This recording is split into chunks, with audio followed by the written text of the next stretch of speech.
Here's an idea. This year's hottest fashion item is a CSS style sheet.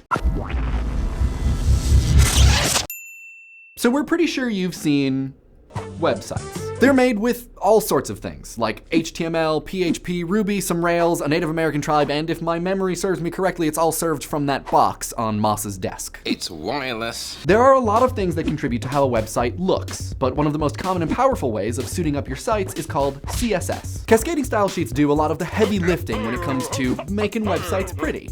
And also ugly, I guess, if we're gonna be specific. It's that expressive user interface generating layer that sits on top of that cold, hard code interior. There's a Matrix reference in here somewhere. I'm having a really hard time we gotta move on. Oh, come on! This makes CSS sort of like the clothes that a website wears. Or maybe the way a website looks, CSS or not, is clothes, but that an eye-catching style sheet, that's something different. That is fashion. Because that's the difference between clothing and fashion. Clothing is functional. It covers your junk and stuff. That, by the way, is the anatomically correct terminology. But fashion is used to purposefully express something which is not explicitly stated otherwise. Keeping in mind that even if you choose to express nothing, you are still expressing your expression of nothing. Basically, you can't escape. Sorry. So while sweatpants and a hoodie might be clothing that expresses very little, a teal tuxedo is fashion that expresses your love of coffee and your need to party.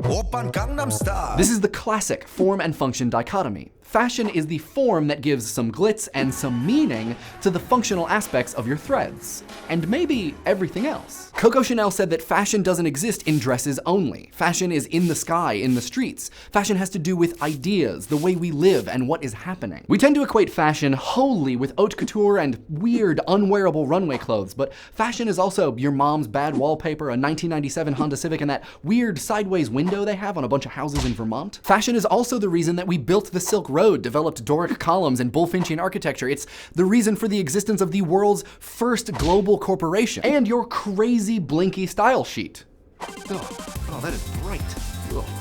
We also might think that fashion's stakes are higher in relationship to clothing because, you know, showing everyone in public your junk and stuff is worse than having a silly looking website. But the stakes for your web presence are pretty high, aren't they? Especially depending upon your profession. I mean, there's a reason that Fortune 500 company websites don't look like the MySpace of a 16-year-old girl.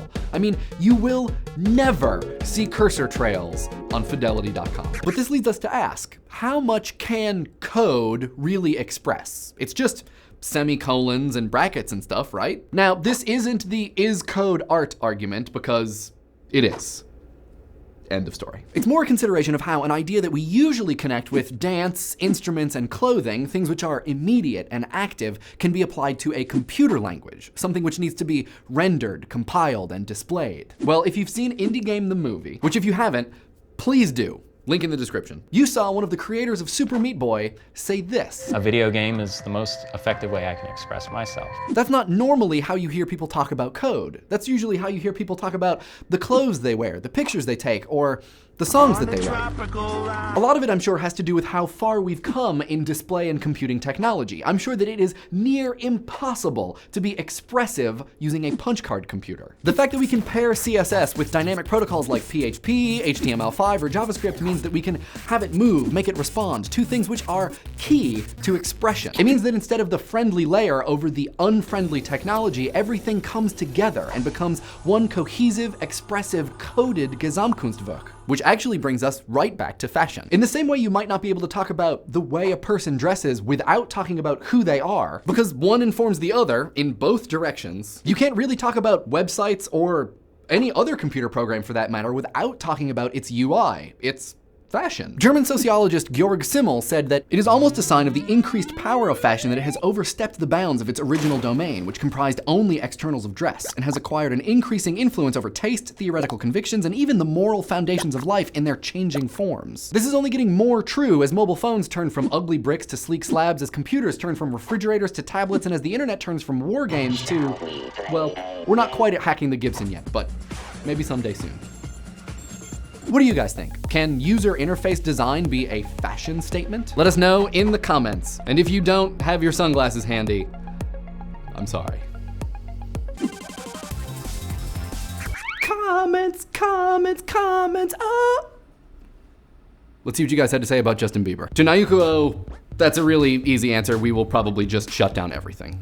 Carton of Suki says that crowd psychology has a lot to do with bringing people into the fold of fandoms, which I think is probably part of it, but then there's also got to be this other thing that brings them in, and I think we're really curious about what that thing is. Mary and Lydia point out that they disagree that there is some sort of it or oomph or zazz about a work of art that will bring people in, and that they are actually popularity is an effect of good marketing or renown, which is a very valid argument. Cartoon Dreamer brutally reduces our thesis of our last video to people like things, which is true, but there are only a few things that have this intense effect on people, and so I think that we're really curious about what it is about these things that people like, and that it's even more than just liking something. Robert Stoll says that there is nothing truly impressive about Justin Bieber, and I have a feeling that a lot of people will agree with him.